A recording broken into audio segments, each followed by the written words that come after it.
Every morning across the America, over 26 million children climb onto the same unmistakable vehicle, a long, bright yellow bus with black stripes and flashing red lights. It's such a familiar sight that most Americans barely notice it, but step outside the country and you'll find almost nothing like it. In Europe, kids ride public buses or cars. In Asia, they ride fleets of small, colorful vans. Only in America do you see one instantly recognizable design, so standardized that a child in Texas rides the same style of bus as one in California. That raises a question. Why does the US rely on this single, uniform school bus design that's barely changed in 80 years? Why is it always yellow, shaped the same, and fitted with unique safety features other vehicles don't have? And if it's so effective, why hasn't the rest of the world copied it? Unlike cars or city buses, the American school bus follows one national standard. No matter where you are, Texas, Oregon, or New York, they all look the same. Same shape, same color, same safety features. That's rare. In most countries, kids take whatever's available: vans, public buses, even repurposed city transport. But in the US, the yellow school bus became something unique. A vehicle built only for one purpose: getting children to school safely. Its design has barely changed since the 1930s, and every detail, from the bright color to the seats, exists for a reason. So how did America end up with such a specific, engineered solution, while the rest of the world just went with whatever was convenient? To find out, we have to go back to a time when school transportation was anything but safe. At the start of the 1900s, getting to school in America was a rough ride. In rural towns, kids rode in horse-drawn wagons called kid hacks, wooden carts with benches, often without roofs, sides, or safety. When cars arrived in the 1910s and 20s, people simply added motors to the same wagons or converted delivery trucks. No rules, no standards. One bus might be green, another blue, another bare wood. Some had doors, some didn't. By the 1930s, this chaos had become dangerous. Crashes were common, and without a consistent color, other drivers often didn't realize a bus was carrying children until it was too late. That's when a school transportation professor named Frank Sear decided to fix it. In 1939, he brought together officials from every US state, engineers and bus makers for the first National School Bus Standards Conference. For a week in rural Indiana, they debated everything: seat height, window size, safety features. But one choice would define every bus to come: the color. Tests showed that a specific yellow with black lettering was easiest to spot, even in dim light. They called it National School Bus Chrome. Today, we simply call it School Bus Yellow. That same meeting also set the blueprint for how every bus would be built, from steel frames and aisle widths to emergency exits. It didn't happen overnight, but over the next few decades, those rough kid hacks evolved into one of the safest, most standardized vehicles ever made. The school bus might look simple, but every inch of it is the result of decades of testing, engineering, and hard-learned lessons. Let's start with the color. School bus yellow isn't just tradition, it's science. This shade is one of the most visible colors to the human eye, especially in low light. Drivers can spot it faster, even in their peripheral vision, which matters when kids are boarding early in the morning or late in the afternoon. Then, there's the body itself. Modern buses are built like reinforced steel cages. The roof can handle serious impact, and the sides are made to resist crushing in a rollover or collision. It's called compartmentalization. Instead of seat belts, the seats themselves do the protecting. High-backed, padded, and tightly spaced, they form a kind of safety shell that absorbs energy during a crash. And of course, that red stop arm. When it swings out, drivers in most states are legally required to stop. Add in the flashing amber and red roof lights, and the bus basically becomes a rolling stop sign, visible from hundreds of feet away. The design even uses height as protection. School buses sit higher off the ground than most cars, preventing smaller vehicles from sliding underneath in a crash. The flat front and tall windows also give the driver, and everyone else, maximum visibility. As for seatbelts, it's not neglect, it's by design. For decades, crash data showed the compartment-style seating worked well enough to keep kids safe, though newer models now include belts for extra protection. And in an emergency, escape is built right in: rear doors, roof hatches, and pop-out windows. These exits have saved countless lives during fires and rollovers. Every detail serves one purpose: to keep children safe.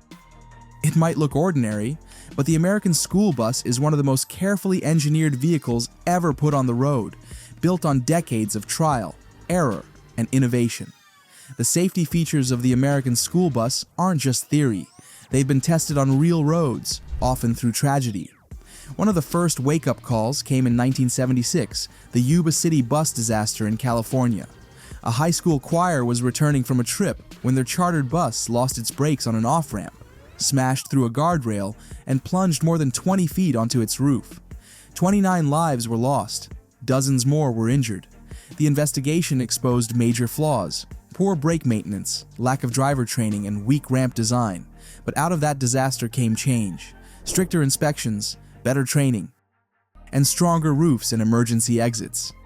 In the years that followed, crash data told a clear story: school buses work.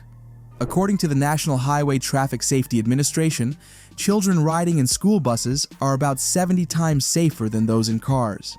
Even in brutal rollovers, the reinforced roofs and compartment-style seating kept deaths shockingly low. In 2018, another test came in Iowa. A school bus caught fire after a mechanical failure, but the multiple exits, from rear doors to roof hatches, gave students a way out. Investigators later said those escape routes saved lives. Even the lack of seat belts, often criticized, has sometimes helped. In certain rollovers, kids weren't trapped by restraints. They stayed within the padded safety zone, protected by the compartment design.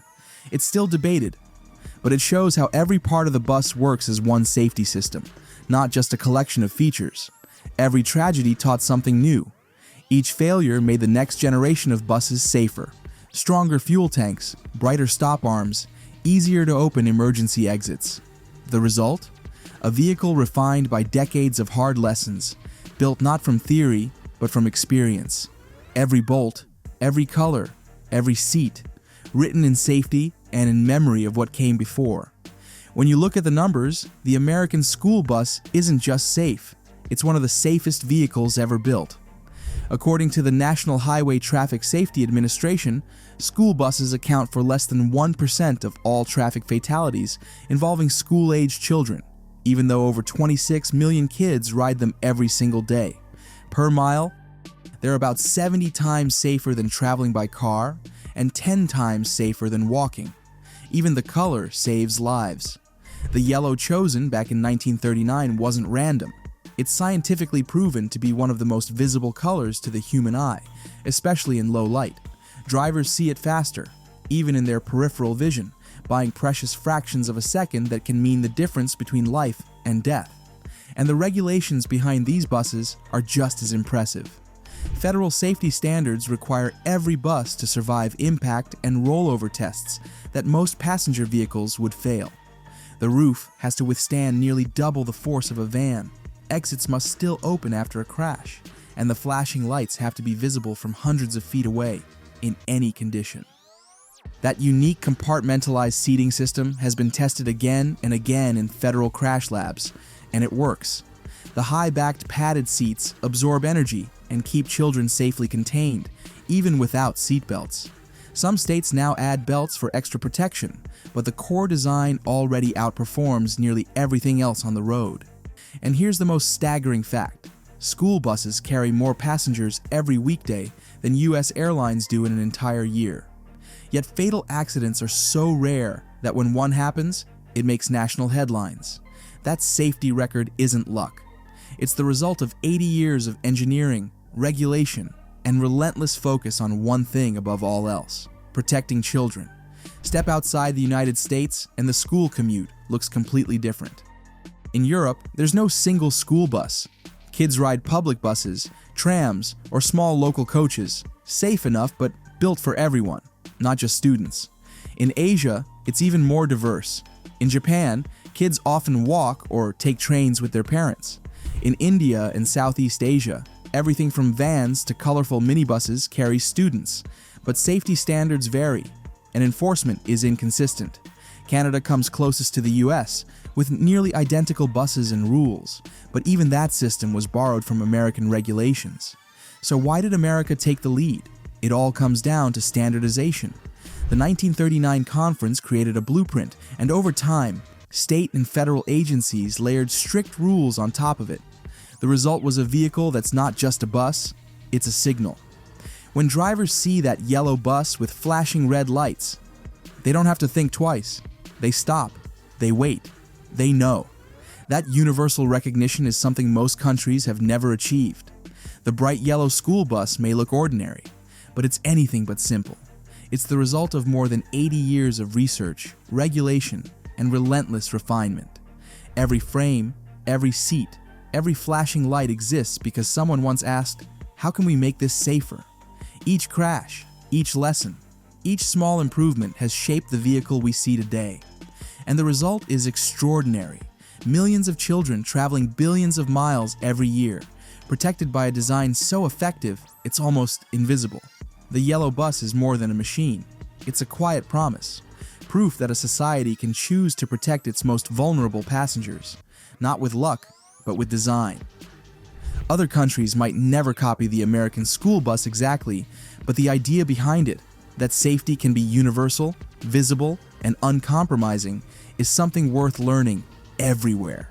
Because in the end, the school bus isn't just about getting kids to class. It's proof of what happens when we design not just for convenience or speed, but for the people who depend on us most.